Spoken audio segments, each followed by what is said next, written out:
मैं विकास बंजारे, सहायक प्राध्यापक समाजशास्त्र, सेठ फूलचंद अग्रवाल, स्मृति महाविद्यालय नवापराजिम, जिला रायपुर, आप सभी विद्यार्थियों का आमंत्रण करते हुए स्नातकोत्तर स्तर के पाठ्यक्रम एमए चतुर्थ सेमेस्टर के 16वें प्रश्न पत्र के 5वें इकाई उत्तर आधुनिक पोस्ट मॉडर्निटी के अवधारणा, विशेषताएं और भारत में उत्तर आधुनिकता की स्थिति पर समीक्षात्मक दृष्टिकोण प्रस्तुत करने जा रहा हूं। विद्यार्थीगण, अब मैं यहाँ पास विस्तार से उत्तर आधुनिकता के बारे में चर्चा करूंगा। कृपया ध्यान से सुने। संपूर्ण दुनिया आज उत्तर आधुनिकता के दौर से गुजर रही है। वैश्वीकरण ने इस दौर को नई हवा दी है।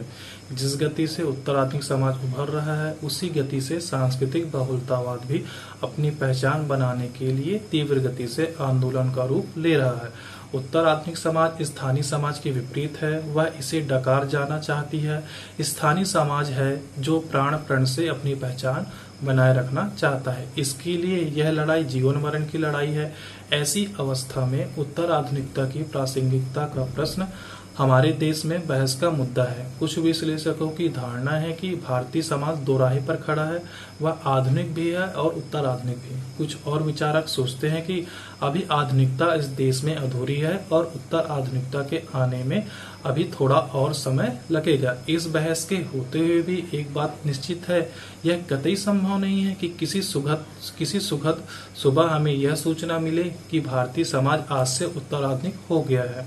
कहने का तात्पर्य यह है कि उत्तर आधुनिकता के निर्माण में कई प्रक्रियाएं काम करती है। इसमें समाज के एक भाग में आधुनिकता का आना संभव है और इसी समय दूसरा भाग पारंपरिक और रूढ़िवादी रह सकता है।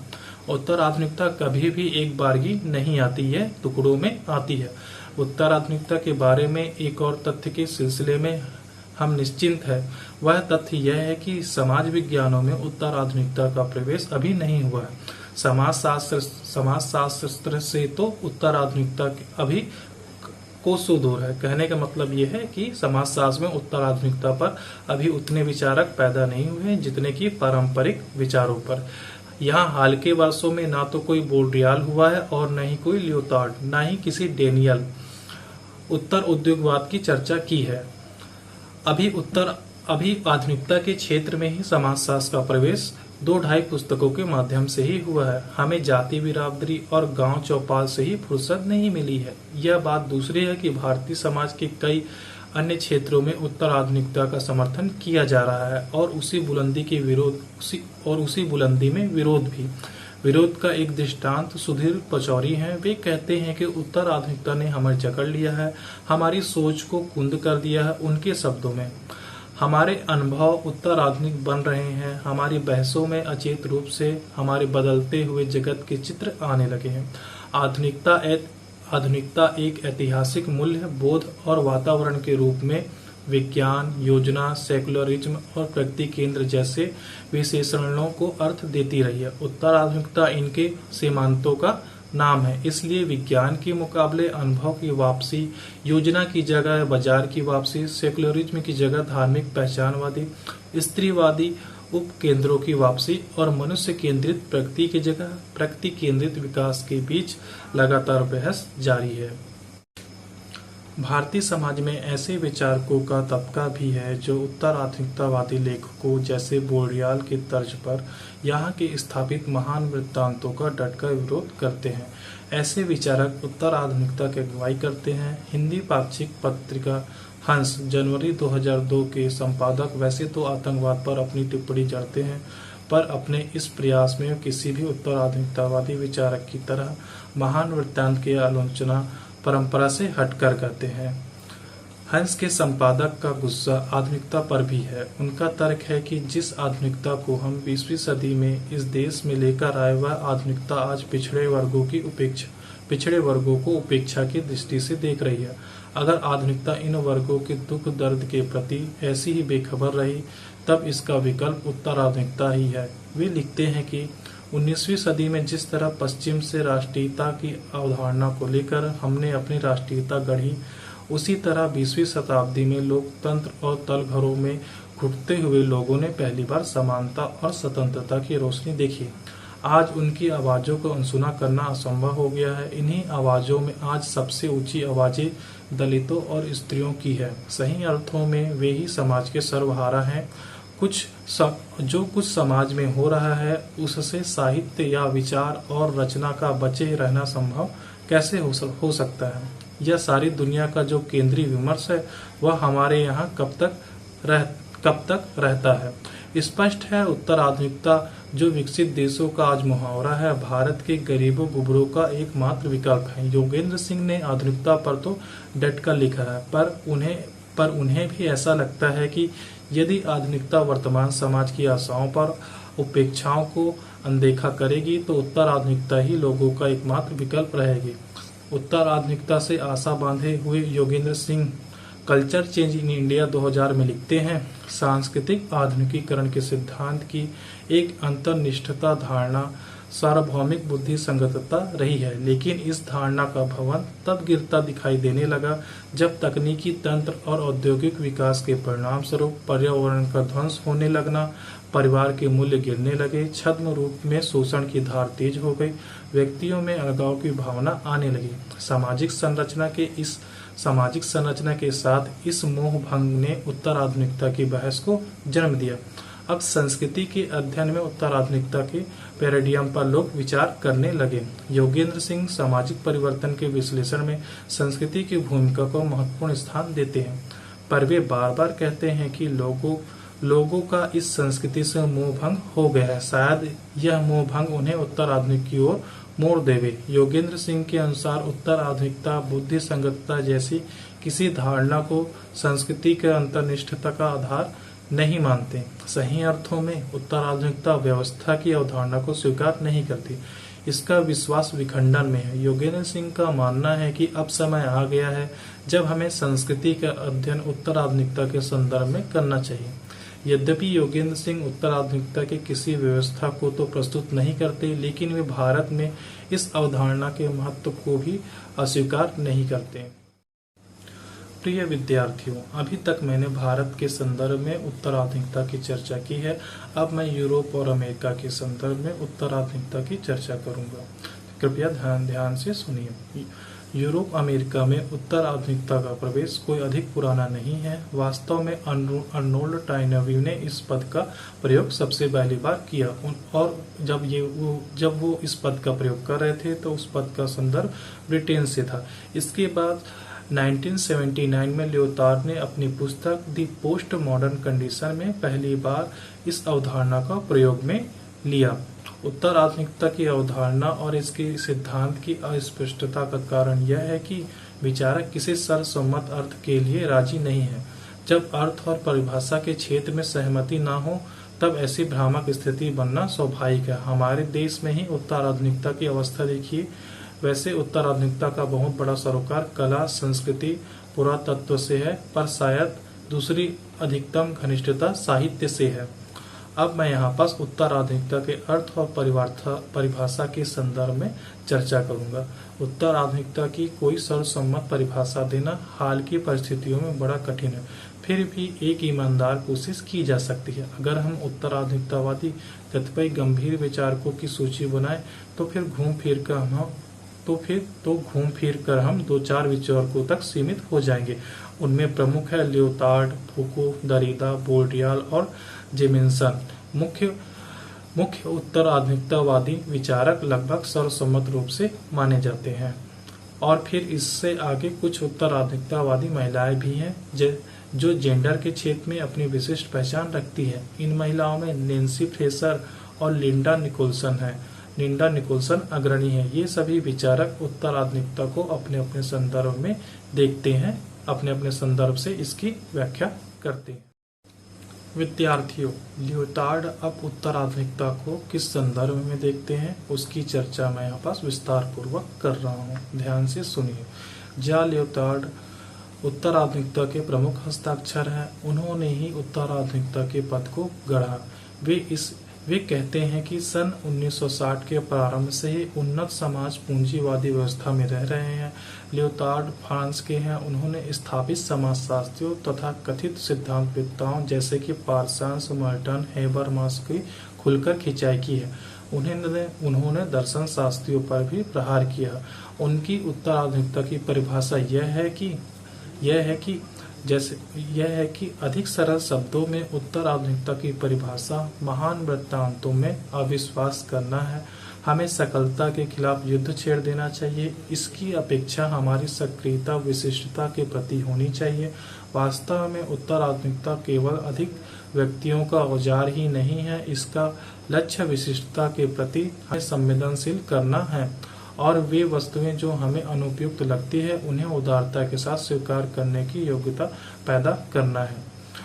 लियोटार्ड की परिभाषा थोड़ी भारी भरकम है। यह तो बहुत स्पष्ट है कि वे महान वृत्तांतों को अस्वीकार करते हैं। महान वृत्तांत इसलिए अस्वीकार हैं कि इनमें सकलता है, जबकि इस संसार में बड़ी विविधता है। एकाधिक संस्कृतियां हैं, भाषाएं हैं, संगीत और नृत्य है, अर्थ व्यवस्थाएं हैं। इन सबको बांधकर कोई एक सिद्धांत जैसा कि वेबर ने बनाया है या पार्सन्स और मार्टन ने संरचित किया है, सारी दुनिया पर लागू नहीं किया जा सकता। यह संकलता है, सारी दुनिया के लिए एक ही पैमाना है। लियोटार्ड को इसलिए यह महान वृत्तांत अस्वीकार है। वास्तव में समाजशास्त्र को समाज में जो विभिन्नता है उसको समझना चाहिए। हमें स्थानीयता पर केंद्रित रहना चाहिए। हमें स्थानीयता के वृत्तांत बनाने चाहिए। ऐसी अवस्था में लियोटार्ड ने तो केवल एक ही मुहावरा देते हैं, महान वृत्तांत नहीं, स्थानीय वृत्तांत। लियोटार्ड ने एक और पते की बात महान वृत्तांत के बारे में कही है। ये महान वृत्तांत जो बातें हमें अनुपयुक्त लगती हैं उन्हें छोड़ देते हैं। लियोटार्ड कहते हैं कि इन अनुपयुक्त बातों के प्रति भी हमें संवेदनशील होना चाहिए। कुल मिलाकर लियोटार्ड विखंडन और स्थानीयता के पक्षधर हैं। वे विविधता के हामी हैं और सकलता तथा महान वृत्तांत के विरोधी हैं। ये तत्व हमें उत्तर आधुनिकता को परिभाषित करने में सहायक है। हमारी खोज अंतोगतत्व अधिक विशिष्ट संश्लेषण की ओर है। विद्यार्थीगण, अब मैं यहाँ पास मिशेल फूको उत्तर आधुनिकतावाद को किस संदर्भ में देखते हैं, किस संदर्भ में उसकी चर्चा करते हैं, उसकी चर्चा मैं यहाँ पास विस्तार पूर्वक करूंगा। मिशेल फूको अपने को उत्तर आधुनिक समाजशास्त्री नहीं मानते हैं, फिर भी उनके विचार सिद्धांत उत्तर आधुनिकता विचारधारा के हैं। उनका सबसे बड़ा ताकतवर तर्क यह है कि आज हमारे विचार में बहुत बड़ा बदलाव आया है।